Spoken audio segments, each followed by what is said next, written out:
first learning objective in section 5.7 is to test a claim about the difference of two proportions using hypothesis testing, including checking requirements, writing hypotheses in words and in symbols, finding the test statistic, computing the p-value, and drawing the associated distribution, and writing appropriate conclusions.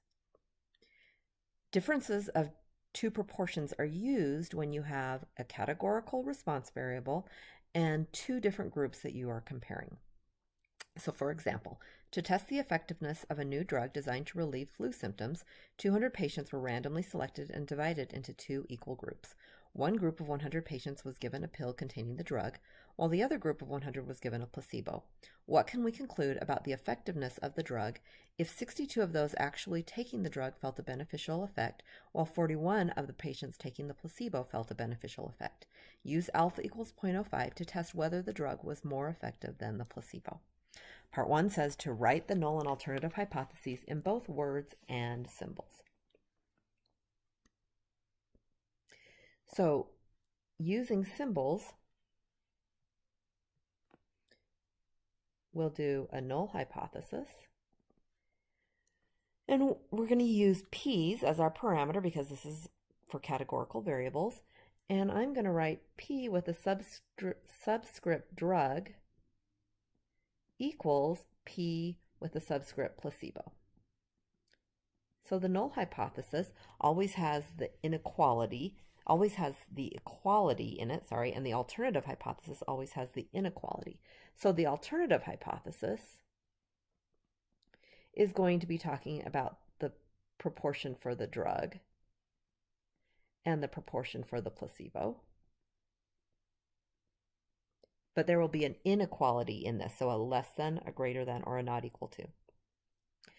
The question says we're going to test whether the drug was more effective than the placebo. In other words, whether those who received a beneficial effect, that there was a higher proportion of those than those in the placebo group. So we're going to put a greater than in the alternative hypothesis. That's writing the hypotheses in symbols. To write the hypotheses in words, we would say something like this.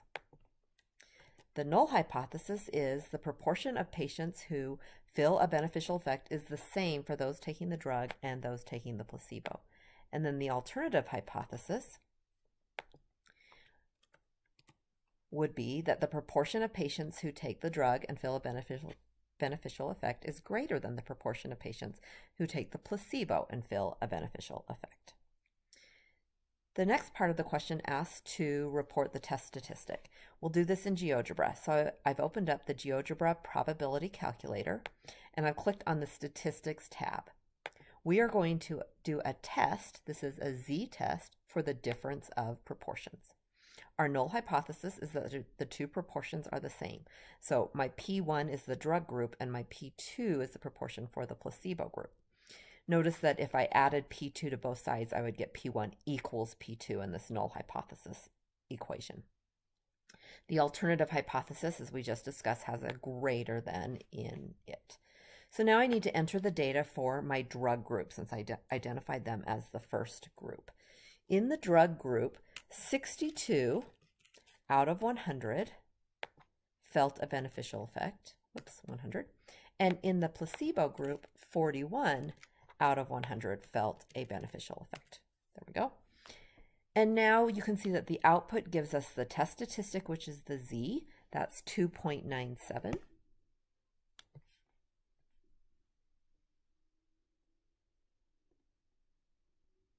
And it gives us the p-value, which is 0.0015, rounded to 4 decimal places.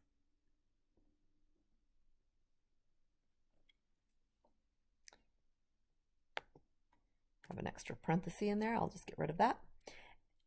Using alpha of 0.05, which we were told up above, what should our conclusion be? Well, 0.0015 is less than an alpha 0.05, and so therefore we reject the null hypothesis. Whenever we reject the null hypothesis, that means that there is sufficient evidence to conclude that the alternative hypothesis is true. So this last question says, do the data support the claim? The claim was whether the drug was more effective than the placebo. And so let's write our conclusion here. Yes, since the p-value is less than alpha equals 0.05, there is sufficient evidence that the proportion of patients who felt a beneficial effect from the drug is higher than the proportion who felt a beneficial effect from the placebo.